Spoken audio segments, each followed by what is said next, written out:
Welcome back to my channel. ಹೊಸದಾಗಿ channel ನೋಡ್ತಾ ಇದ್ದರೆ ಸಬ್ಸ್ಕ್ರೈಬ್ ಮಾಡಿಕೊಂಡು ಸಪೋರ್ಟ್ ಮಾಡಿ.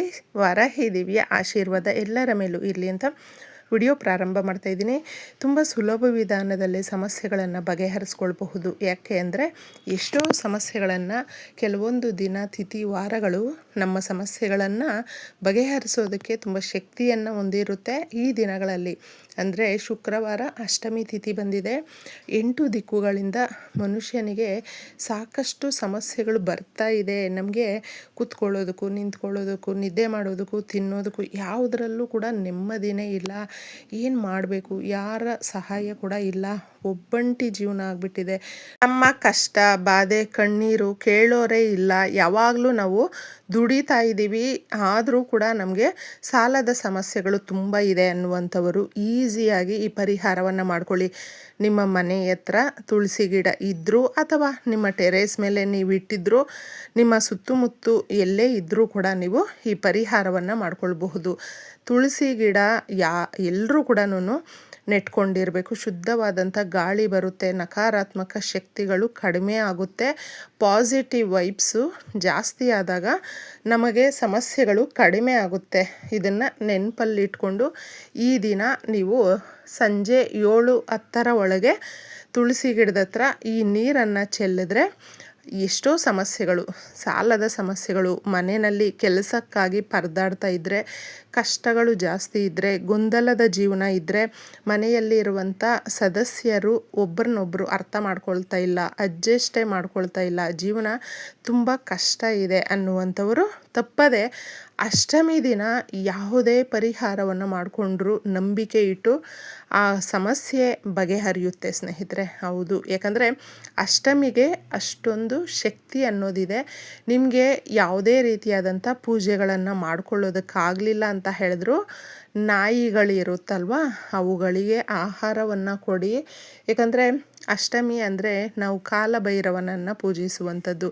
ಸುಮಾರು ಜನ ಅಕ್ಕ ನಮಗೆ ವ್ಯಾಪಾರ ಮಾಡ್ತಾಯಿದ್ದೀವಿ, ವ್ಯವಹಾರ ಮಾಡ್ತಾಯಿದ್ದೀವಿ, ಅದರಲ್ಲಿ ಸಾಕಷ್ಟು ನಮಗೆ ಲಾಭ ತಂದು ಕೊಡಬೇಕು, ಮನೆಯಲ್ಲಿ ಕೆಲಸದ ಹತ್ತಿರ ಮನೆ ಹೊರಗಡೆ ಎಲ್ಲ ಕೂಡ ಶತ್ರುಗಳಿದ್ದಾರೆ ಅನ್ನುವಂಥವರು ಕೂಷ್ಮಾಂಡ ದೀಪವನ್ನು ಹಚ್ಚಿ ಸ್ನೇಹಿತರೆ. ಮನೆ ಬಾಗಿಲ ಹತ್ರ ಕೂಡ ಹಚ್ಚಬಹುದು.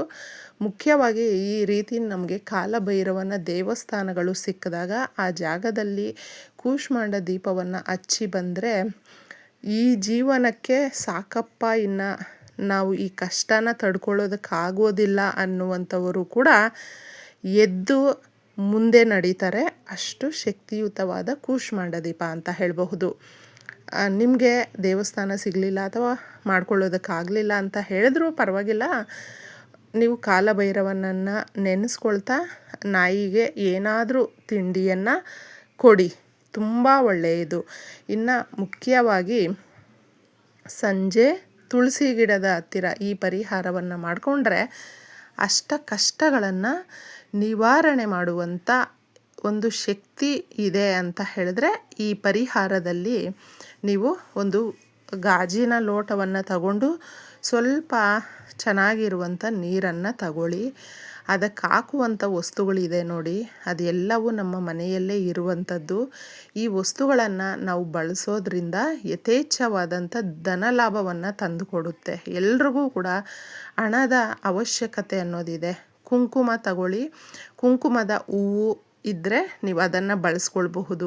ಕುಂಕುಮದ ಹೂವು ಇಲ್ಲ ಅಂತ ಹೇಳಿದ್ರೆ ಇದನ್ನು ನೀವು ಕುಂಕುಮ ಒಂದು ಸ್ವಲ್ಪ ಹಾಕ್ಕೊಳ್ಬಹುದು. ಹಸಿ ಹಾಲನ್ನು 1 ಸ್ಪೂನಷ್ಟು ಹಾಕಿ, ಧನಿಯಾ ಕಾಳಿನ ಪೌಡರನ್ನು ಹಾಕಿ. ಧನಿಯಾ ಕಾಳು ಬಂದು ಎಷ್ಟೇ ಕಷ್ಟ ಇದ್ದರೂ ಕೂಡ ಹಣದ ಅವಶ್ಯಕತೆ ಜಾಸ್ತಿ ಇದೆ ಅನ್ನುವಂಥವರು ಇದನ್ನು ಬಳಸಲೇಬೇಕು. ತುಂಬಾ ಚೆನ್ನಾಗಿರುತ್ತೆ, ಒಂದು ನಮಗೆ ಶಕ್ತಿ ಕೊಡುವಂಥದ್ದು. ಸಕ್ಕರೆ ಒಂದು ಚಿಕ್ಕ ಸ್ಪೂನಲ್ಲಿ 1 ಸ್ಪೂನಷ್ಟು ಬಳಸಿ. ಯಾಕಂದರೆ ಎಷ್ಟೋ ಜನಕ್ಕೆ ಮನಸ್ಸಿಗೆ ನೆಮ್ಮದಿ ಇರೋದಿಲ್ಲ, ಯಾವಾಗಲೂ ಒಂದಲ್ಲ ಒಂದು ರೀತಿಯಲ್ಲಿ ಸಾಕಷ್ಟು ನೋವನ್ನು ಪಡ್ತಾ ಇರ್ತಾರೆ. ಅವರು ಎಲ್ರಿಗೂ ಕೂಡ ಇದು ಒಂದು ದೊಡ್ಡ ಶಕ್ತಿಯನ್ನು ಕೊಡುವಂಥದ್ದು ಸ್ನೇಹಿತರೆ. ನಮಗೆ ಭಗವಂತನು ನಮ್ಮ ಜೊತೆ ಇದ್ದಾನೆ ಅಂತ ಧೈರ್ಯ ತುಂಬುವಂಥ ಪರಿಹಾರ ಇದಾಗಿರುತ್ತೆ. ಯಾಕಂದರೆ ತುಳಸಿ ಗಿಡ ಅಂತ ಅಂದರೆ ಶ್ರೀ ಮಹಾವಿಷ್ಣುವಿಗೆ ತುಂಬ ಪ್ರೀತಿಕರವಾಗಿರುವಂಥದ್ದು. ಭಗವಂತನಿಗೆ ತುಳಸಿ ದಳಗಳನ್ನು ಅರ್ಪಿಸಿ ನಾವು ಪ್ರಾರ್ಥನೆ ಮಾಡ್ಕೊಳ್ಳೋದ್ರಿಂದ, ಕೇಳೋದ್ರಿಂದ ಇಷ್ಟಾರ್ಥಗಳು ನೆರವೇರುತ್ತೆ. ಕಲಿಯುಗದ ಭಗವಂತನು ಅದಕ್ಕೋಸ್ಕರ ಕಲಿಯುಗದ ಭಗವಂತನು ಯಾವ ಜಾಗದಲ್ಲಿ ಇರ್ತಾನೋ ಆ ಜಾಗಕ್ಕೆ ಶ್ರೀ ಮಹಾಲಕ್ಷ್ಮಿ ಬರ್ತಾಳೆ. ಸಂಧ್ಯಾ ಸಮಯದಲ್ಲಿ ಇದನ್ನು ಮಾಡ್ಕೊಳ್ಳಿ. ಪ್ರತಿಯೊಬ್ಬರಿಗೂ ಕೂಡ ಎಷ್ಟೋ ಕಠಿಣಾತಿ ಕಠಿಣ ಸಮಸ್ಯೆಗಳಿದ್ದರೂ ಕೂಡ ಈ ಭಗವಂತನನ್ನು ನೆನೆಸ್ಕೊಂಡು ಪರಿಹಾರವನ್ನು ಮಾಡಿದ್ರೆ ಮಾತ್ರ ಕಷ್ಟಗಳು ಮನುಷ್ಯನಿಗೆ ತಪ್ಪಿದ್ದಲ್ಲ. ಆದರೆ ಕಷ್ಟಗಳ ತೀವ್ರತೆ ಅನ್ನೋದು ಕಡಿಮೆ ಆಗುತ್ತೆ, ಸುಧಾರಣೆ ಕಾಣುತ್ತೆ, ಅದ್ರ ಜೊತೆ ಅಭಿವೃದ್ಧಿ ಆಗುತ್ತೆ. ನಾವು ನೆಮ್ಮದಿಯ ಜೀವನ ಮಾಡೋದಕ್ಕೆ ಇಷ್ಟೆಲ್ಲ ವಸ್ತುಗಳನ್ನು ಇದರಲ್ಲಿ ತಿಳಿಸಿದೆ. ಈ ವಸ್ತುಗಳು ಎಲ್ಲವೂ ಕುಂಕುಮ ಅನ್ನುವಂಥದ್ದು ಈ ದಿನ ಅಷ್ಟಮಿ ಅಂತ ಹೇಳಿದೆ.